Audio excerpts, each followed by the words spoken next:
How to start a speech in Hindi. धमाकेदार भाषण की शुरुआत कैसे करें। दोस्तों, आपको किसी मूवी का ट्रेलर पसंद नहीं आया और बड्ढा बोरिंग सा लग रहा है, तो क्या आप उस मूवी को सिनेमा में देखने जाएंगे? नहीं जाएंगे। इसी तरह से स्पीच में भी ऑडियंस को अपने शुरुआती 40-50 सेकंड्स में प्रभावित नहीं कर पाए तो बहुत कठिन है कि ऑडियंस पूरी स्पीच के दौरान आपको ध्यान देगी। इसलिए आज हम बताएंगे कि how to start a speech in Hindi. वह भयानक क्षण है। आपको अभी मंच पर बुलाया गया है, आपके दर्शक चुप हैं, आपके मुंह खोलने की प्रतीक्षा कर रहे हैं और अब आपकी बारी है। लेकिन आप क्या कहेंगे?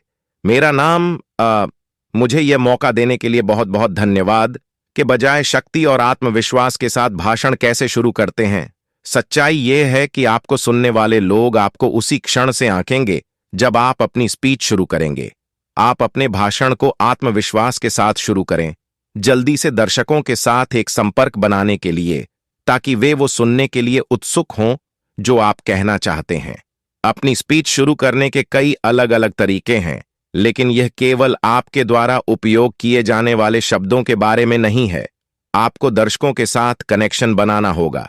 How to start a speech in Hindi. घंटों की तैयारी के बाद आपके स्पीच देने का समय आ गया है।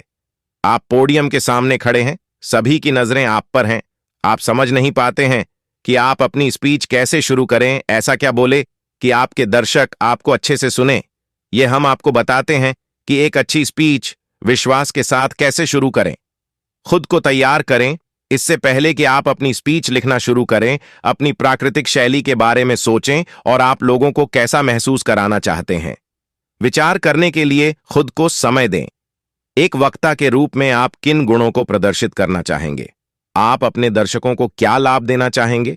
यह आपको अपना भाषण शुरू करने के लिए एक प्रामाणिक तरीका चुनने में मदद करेगा और आपके बाकी भाषण को उस दिशा में निर्देशित करेगा जो आपके व्यक्तिगत व्यक्तित्व और उद्देश्य के लिए सही रहता है। लेकिन इसका मतलब यह नहीं है कि इसे सुरक्षित और अनुमानित होना चाहिए। आप अपने कंफर्ट जोन से बाहर निकल सकते हैं। वास्तव में हम अपने वक्ताओं को निडर होने के लिए सकारात्मक रूप से प्रोत्साहित करते हैं। पहले शब्द ये सभी भाषण शुरुआत में ही दर्शकों को जो डाहते हैं और वे सुनने के लिए तैयार होती हैं। अच्छी शुरुआती पंक्तियों से आपकी स्पीच अच्छी होगी ताकि आप चमक सकें। बारीकियों पर रहने के बजाय पीछा करने में थोड़ा डरावना लगता है, लेकिन अगर आप लोगों को अपनी बात में फौरन अपनी तरफ खींचेंगे तो लोग आपको दिलचस्पी के साथ आखिर तक सुनेंगे। अपनी स्पीच के शुरुआती ऐसे शब्दों का चुनाव करें जो दर्शकों को मोहित कर सकें और अपनी स्पीच में इधर उधर की बातें ना करें, सिर्फ मुद्दे की बातें करें। कहानी से शुरुआत करें। एक कहानी के लिए एक सम्मोहक परिचय के साथ भाषण शुरू करने का एक शक्तिशाली तरीका है। यहां तक कि सूक्ष्मतम विषयों को भी कहानी कहने के माध्यम से जीवंत किया जा सकता है। इस बारे में सोचें कि आप जो करते हैं उसे करने के लिए आपको क्या प्रेरित करता है। क्या आपके जीवन या करियर में कोई ऐसा महत्वपूर्ण क्षण आया है जो आपको इस क्षण तक ले गया? क्या किसी ने आपसे कहा है कि अब आप जो कर रहे हैं वह आप कभी नहीं कर पाएंगे? या आप किसी ऐसे व्यक्ति की तस्वीर बना सकते हैं जिसकी आपने मदद की है या आप मदद करना चाहते हैं? कहानियां आपको तुरंत अपने दर्शकों से जोड़ सकती हैं और पूरी बातचीत के लिए टोन सेट कर सकती हैं। और लोग आपके भाषण को सुनने, याद रखने और साझा करने की अधिक संभावना रखते हैं यदि यह तथ्यों और सिद्धांतों से भरे होने के बजाय एक मजबूत कहानी में निहित है। विभिन्न तरीकों से कोशिश करें। एक बार जब आप अपना भाषण शुरू करने के लिए इसे कुछ अलग तरीकों तक सीमित कर देते हैं तो उन्हें आजमाने का समय आ गया है। यह कपड़ों का एक नया आइटम चुनने जैसा है। यह हैंगर पर अच्छा लग सकता है, लेकिन यह तब तक नहीं है जब तक आप इसे आजमाते नहीं हैं। आप जानते हैं कि यह आपके लिए सही है या नहीं। शुरुआती पंक्तियों को जोर से कहने से आपको यह महसूस होगा कि कौन सी पंक्तियां आपके लिए सही हैं। ऐसा कहने के बाद कुछ अलग करने के लिए खुद को चुनौती देना महत्वपूर्ण है, जो पहली बार में थोड़ा असहज महसूस कर सकता है। यह पता लगाने का एक सबसे अच्छा तरीका है कि आपका भाषण दर्शकों के बीच कैसे जा सकता है। एक सुरक्षित वातावरण में विभिन्न शैलियों के साथ एक्सप्लोर करने का प्रयोग करें। आप अपनी स्पीच शुरुआत में कुछ सरप्राइजिंग स्टेटमेंट दे सकते हैं। यह ऐसा स्टेटमेंट होगा जो आपकी ऑडियंस को आपकी तरफ आकर्षित करेगा। या फिर आप भाषण की शुरुआत किसी मशहूर व्यक्ति के प्रेरणात्मक उद्धरण से कर सकते हैं। सालों से करे शुरुआत। जब आप लोगों की सामने सवालों के साथ अपने भाषण की शुरुआत करते हैं तो दर्शक उसे सुनना पसंद करती है। दो तरह के मामलों में ऑडियंस को सवाल पूछे जाते हैं। पहला, तो जब आप ऑडियंस से कोई जवाब की अपेक्षा रखते हैं, और दूसरा, जब आप ऑडियंस को सोचने पर मजबूर करना चाहते हैं। मान लीजिए आप सफलता के ऊपर कुछ बोल रहे हैं, तो आप ऑडियंस से पूछ सकते हैं कि दोस्तों, अभी तक जो भी आपने जीवन में हासिल किया है, क्या आप उससे संतुष्ट हैं? या आप अगले 5 सालों में खुद को कहां देखना चाहते हैं? आप ऐसे सवालों के साथ शुरुआत कीजिए ताकि ऑडियंस कुछ एक्शन लेने के लिए मजबूर हो जाए। आंकड़ों से शुरुआत करें। जब आप अपनी स्पीच आंकड़ों से शुरू करते हैं तो उसे एक कला कहा जाता है, लेकिन आपको उस विषय के बारे में अच्छे से ज्ञान होना बहुत जरूरी है।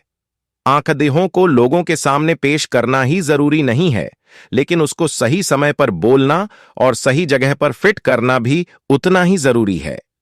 जब आप अपने भाषण में आंकड़ों का प्रयोग करते हैं तो ऑडियंस आपसे प्रभावित हो जाती है और आप जो भी कहते हैं वो उस पर विश्वास भी करते हैं। लेकिन एक बात का हमें ख्याल रखना चाहिए कि आंकड़ों का प्रयोग इतना भी ज्यादा नहीं करना चाहिए कि दर्शक आपकी पूरी स्पीच सुनने में कोई दिलचस्पी ही ना दिखाए। मस्तिष्क में कल्पना करें जैसे जैसे यह उस बड़े दिन के करीब आता है जब आप अपनी स्पीच देने जा रहे होते हैं, आप अपना हर समय सोचने की चिंता में बिता सकते हैं। क्या मैंने सही कपड़े पहने हैं? दर्शक मेरे बारे में क्या सोचेंगे? क्या होगा अगर मैं भूल जाऊं कि मैं क्या कहने जा रहा हूं? अपने आप को अंतहीन सवालों के भंवर में ढूंढना वास्तव में आम है, जो केवल आपको टेंशन देने का काम करते हैं। बहुत से लोग सार्वजनिक भाषण को एक शरीर से बाहर अनुभव के रूप में वर्णित करते हैं, जहां वे अपने और दर्शकों के साथ इतने अलग हो जाते हैं कि वे इस बात से अनजान होते हैं कि वे क्या कर रहे हैं और बाद में इसके बारे में कुछ भी याद नहीं रख सकते हैं। लेकिन सबसे अच्छे वक्ता इस समय में पूरी तरह से मौजूद होते हैं। लिज बामफोर्ड के अनुसार, हम निश्चित रूप से यह नहीं कह सकते कि वे इसे पसंद कर रहे हैं, लेकिन शायद एक चीज जो उन्हें सम्मोहक बनाती है वह है इस समय आपका समर्पण, आपकी कहानी और आपके संदेश में पूरी तरह से उपस्थित होना। मेरा मानना है कि यह उपस्थिति ही उन्हें विश्वसनीय बनाती है, जो हमें आकर्षित करती है और हमें उनका अनुसरण करना चाहती है। व्यक्ति का लोगों से बात करने का, उन्हें समझाने का तरीका अलग होता है। आप सिर्फ अपने तरीके पर ध्यान दीजिए और अपनी स्पीच में लोगों से जुड़ जाइए, जिससे लोग आपकी स्पीच आगे भी ना भूल पाए। लोग भूल जाएंगे कि आपने क्या कहा, लोग भूल जाएंगे कि आपने क्या किया, लेकिन लोग यह कभी नहीं भूलेंगे कि आपने उन्हें कैसा महसूस कराया। निष्कर्ष दोस्तों, ये थे कुछ खास बातें जिनको फॉलो करके आप अपनी स्पीच की शुरुआत धमाकेदार कर सकते हैं। तो दोस्तों, हमें उम्मीद है कि आपको हमारा यह लेख how to start a speech in Hindi अच्छा लगा होगा। कमेंट करके जरूर बताएं। धन्यवाद।